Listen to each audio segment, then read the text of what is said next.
The film begins in a desert. A dirty baby walks within it. The child is alone. From a high overhead view, we see a car park in the desert. A man exits it by himself to perhaps go on a hike. He is Wyndham, our main character. He spends some time on a mountain and is lucky enough to take a photo of a solar eclipse. As he keeps walking, he finds a young boy sitting on a rock. He tells Wyndham he lost his parents. The man tells him they should find them. After he helps the boy stand, he notices his hand has become dirty. The boy starts going in a certain direction, but Wyndham says they have to go the other way to his car. That's where the phone service is.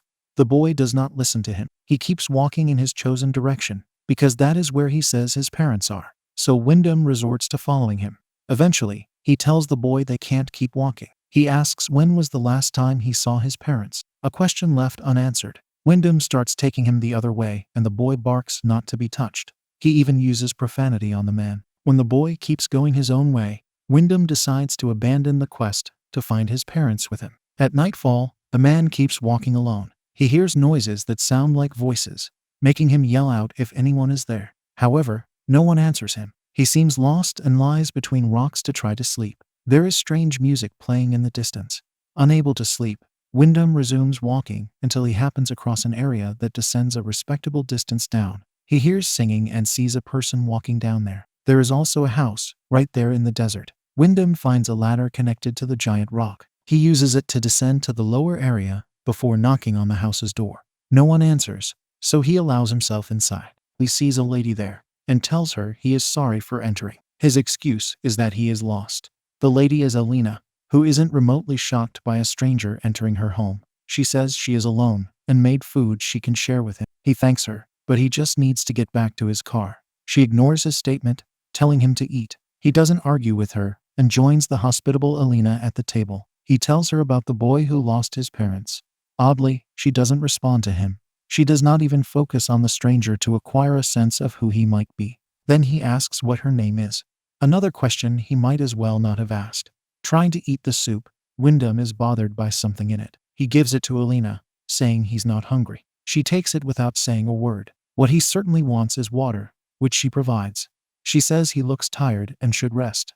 The man refuses to take her kind offer, yet the next thing we see is him lying in a bed. While he does, he sees her naked from a slight distance. It doesn't look like she cares if she's seen or not. He notices an odd mark on her back. In the morning, we see a plate of vegetables and a lifeless bird on it. Sturgeon Moon is written over the plate. As Alina sleeps, Wyndham gets ready to go. He seems to leave some money for her as a thank you. He walks around the area surrounding her house, observing everything. He sees the lower of the two ladders he used to climb down yesterday is missing, making it impossible for him to climb up. He does not know what to do now. Since he's stuck there, he takes photos of the unique objects near Alina's house. The paintings on the rocks depict gruesome activities. Hopefully, they are not foreshadowing anything for him. Soon he hears a loud noise. It was caused by Alina, who was trying to place a large piece of metal on the roof. Wyndham tells her he can't find the lower ladder he used to get there. He asks if she knows where it could be, but it's another question with no answer. Eventually, he helps her move the metal piece on the roof. She tells him she doesn't know where the ladder is. People use it sometimes, she adds. It could reappear at another time. Wyndham is interested to learn there are other people there. Alina says there is no other way out except by using the ladder. Regardless, he tries climbing out on the rocks.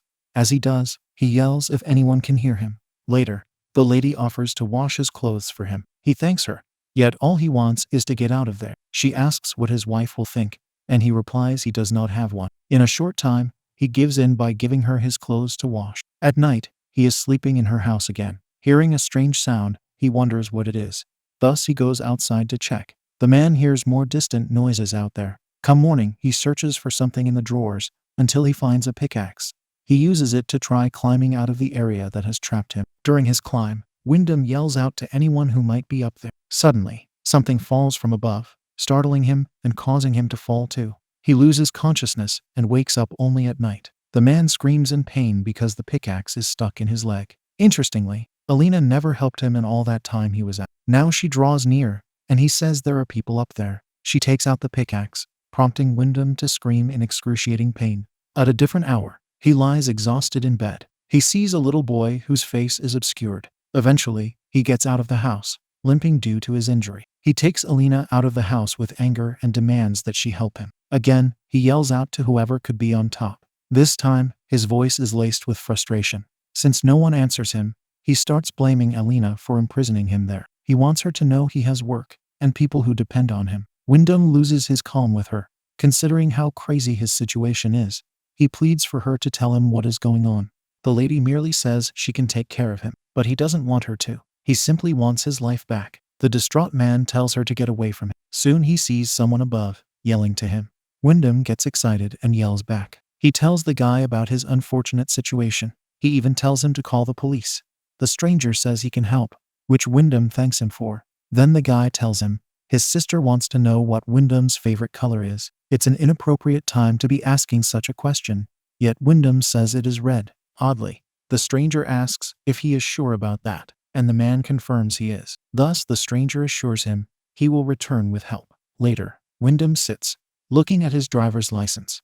We learn he is from California. Shortly after, a rope gets tossed to him. The guy above advises him to tie it firmly around himself, and they will do the rest. So Wyndham does as he is instructed. At this moment, we see the stranger up close. He quietly says Wyndham should have said blue was his favorite color. The man starts getting pulled up with a rope, a relieving moment for sure. Suddenly, he experiences a short drop. Following this, the pulling stops and he yells if anyone is there. The man yells in anger for them to keep pulling. It does not happen. Therefore, he starts climbing. The problem is he does not have the strength to pull himself up there. The desperate man keeps yelling for help. Alas, it is not happening. Subsequently, Wyndham feels liquid on him, and we see someone else is emptying himself on the poor man. Several people are heard laughing up there. Now Wyndham certainly knows that a cruel joke was played on him. We see the wrongdoers. They all seem younger than adults, and they are swinging him around like he's a toy. The boy he tried to help earlier is among them. Suddenly, they start to chant something in a foreign language. Wyndham yells out to Alina for help, regretful about how he pushed her away recently. She comes out to yell something unintelligible. In the meantime, Wyndham gets slammed against the rocky wall, causing him to lose consciousness. At a different time, he lies in Alina's house, recovering. He wakes up in pain and barely gets out of the house, intending to leave the place. He walks for maybe a dozen feet from the house before he collapses. On the ground, he tells God he needs his help. When Alina approaches him, he asks her who those kids are. She informs him they are strays, and the desert brings them together. She adds they are bored, so they can be stupid sometimes.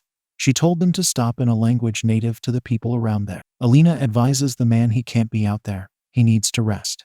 Being cryptic, the lady wants him to know he belongs now, and he should not poke sticks in the nest. The last advice she gives is for him to be silent. That's what works for her. When she leaves, Wyndham continues to lie in pain. All the kids are up there, looking down at him. One of them even spits. In the morning, Harvest Moon is written over the plate with the deceased bird.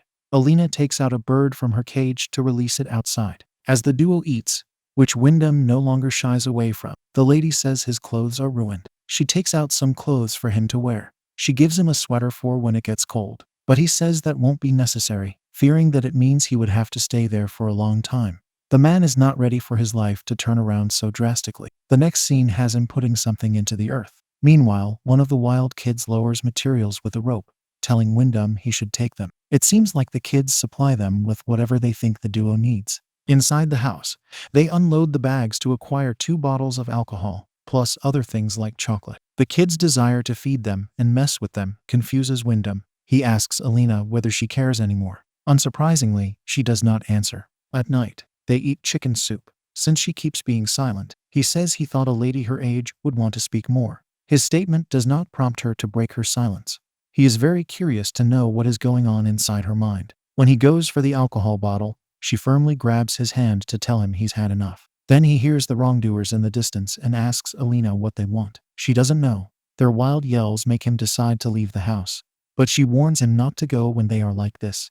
Outside, Wyndham sees one of them with their back turned to him. He tells the kid to turn around. At this moment, another one runs past him to throw his focus off. Afterward, the first kid turns around and jumps on the man, bringing him to the ground. He utters an indecent statement before he runs away. Angered, Wyndham barges back into the house, demanding Alina that she tell him who the kids are. She says he is scaring her, yet he reminds her she is living in a hell world, being held hostage by children. The man starts crying because this is all too much for him to take. He never expected to get trapped in such an extreme situation. She tells him he needs to sleep, to which he responds he's not a child for her to command. In a short time, Alina undresses in front of him and lets him hug her. He sobs considerably prior to them engaging in intimacy. While they do, they hear chanting in the distance. Come morning, Wyndham limps out of the house. He looks above the place where he's trapped, yearning to be up there. Then we see the words, "Cold Moon," written above the plate of vegetables.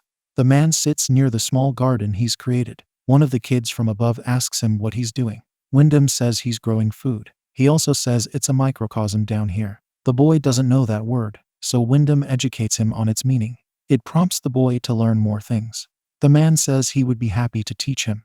In return, the boy generously tosses him a package of chewing gum. Later, Wyndham digs in the dirt and finds a ring within. It has an inscription on it that reads, "Together forever, never apart." He finds car keys too.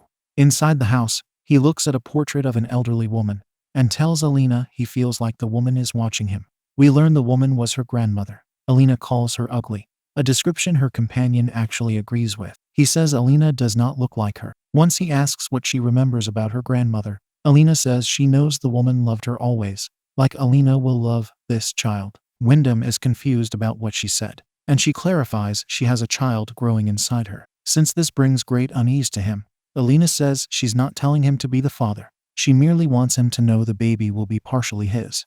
She is okay with him dealing with that however he wants to. He accuses her of putting this together on purpose. Wyndham doesn't want a child to be born into this miserable situation and be mothered by a lady he calls an inbred. On another day, he spots some birds messing with his small garden, making him rush to it to shoo them away. He observes that some of his vegetables are ruined. Fortunately, Alina comes to tend to the ruined ones. As time passes, the generous kid whistles to Wyndham. The boy asks if he can still teach him, and Wyndham says he can. But it's hard for him to do that from down there. He asks the boy if he wants to leave this place one day. He replies they can't leave the place. Then he gives his name, Lepus. He also shares his age, which is 12. Wyndham wants the boy to know Alina is pregnant. Therefore he needs Lepus to help them. He tells the kid what the latter can do for him, and it will count as his first physics lesson. We see Alina is nearby, hearing the conversation. It's interesting to know what she thinks of it. Soon one of the older bad kids approaches Lepus. He takes the boy away while telling the man he will be seeing him. Moving along, Wyndham awakens from a nightmare. Alina says she saw him talking to the boy. He tells her Lepus isn't as bad as the rest of them. Perhaps she pretends when she asks him what they talked about. For some reason, he lies by saying it wasn't much. During dinner, Alina asks him what he misses from the world above. He says it is freedom. Alas, he is incapable of telling her what freedom is to him. After he tries to describe it to her, she asks if that's what he really wants. Wyndham does not know. What he knows for certain is he would like a cheeseburger, a statement that brings the lady to laughter. Then she says something very strange. She asks what it is. When he tells her, she laughs slightly more. Alina is curious to know if he could miss something from this place. He thinks he would miss the silence they shared. What piques his curiosity is how she's become okay with her current life. Her mother told her they live in a desert, yet out there exists a mirage. The lady adds that everything is very real here, just like his cheeseburger. During this bonding moment, he shows her his camera. He shows her the photo of the solar eclipse, and she remembers it. He also shows a short video of him riding in his car while listening to a song. He says it was a mistake, but she wants him to play it again. It makes her laugh. Wyndham keeps playing it, and she keeps laughing. As the duo sleeps, we see the feral kids chanting intensely in their foreign tongue. In the morning, when Alina leaves the house, she screams in horror. The man hurries to her, observing the sight that made her scream. One of the boys is being held by wires. Alina yells in the foreign language in anger. Wyndham discovers the boy being held is Lepus. Alina pleads for them to get him down. She says it's not what brothers do. Trying to comfort her, the man gets spat on. She tells him her boy was led to his demise by Wyndham's hand. We see Lepus has a grisly injury on his back. Due to this, Alina collects a wooden plank to strike the man with. She strikes him a second time to knock him out. In the next scene, the harvest moon arrives. Alina approaches a cage where an unkempt Wyndham is being held unwillingly. It looks like a decent amount of time has passed, and he has become more wild. He eats the food she's brought him with his hands. When he's alone, he laughs at his pathetic situation. Everything just went downhill for him. He puts on the ring he found and looks at his hand with it on. Then he sees a lady walking above and tries to get her attention without being too loud. Upon seeing him, she learns he needs to be rescued. She agrees to do it before leaving his sight. Wyndham becomes filled with excitement, knowing he might get saved soon. Later, he sees a very pregnant Alina putting sticks in a pile. It doesn't take long for him to hear the screams of the lady who was supposed to help him. He sees the kids got her and screams in dismay. It's uncertain what exactly they did to her, but it's clear she won't be helping. Wyndham's rage causes him to bang roughly on the cage. Unfortunately, he isn't strong enough to break his prison. At night, all the kids stand together, looking in the same direction. A little one draws close to the prisoner to give him a fruit. Afterward, Alina takes part in an odd ritual. She says she is drunk with love for all of them. She refers to the kids as her sons and brothers. Wyndham is forced to witness this inexplicable madness. At a different time, the lady brings him supplies, and he tells her a bizarre statement. He says he wants to be there because it makes him feel immensely alive. He wants to father their child. He even says he could father all of them in addition to them creating more. Opposing his words from months earlier, Wyndham says nothing is waiting for him up there. He arrived shapeless at this place, but now he can be whole. The man's mind has been distorted to the point that he welcomes being her slave. He gives every molecule of his body to her and their children. Despite him choosing this, Alina informs him they don't get to choose where they are. He never had any choice.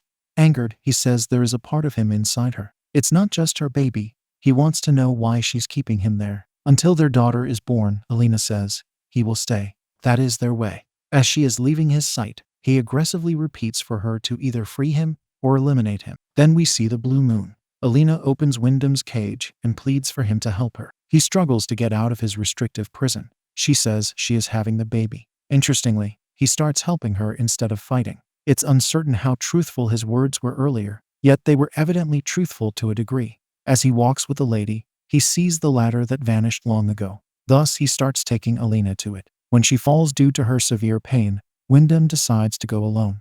Alina gives birth during this time. When Wyndham hears the cries of his newborn baby, he is forced to return to her. The new mother happily gives the baby to him, and he lovingly accepts it. After that, he gives the baby back to Alina, who tells him he has served his purpose. At this moment, one of the older, crueler kids comes behind him to cut his neck. This action drops the poor man to his knees. In the end, we see the final moon, the beaver moon. Alina sits on her bed with Wyndham's possessions, before she places them in a footlocker. The final moment has her sitting with her baby, while we observe a decayed Wyndham lying outside.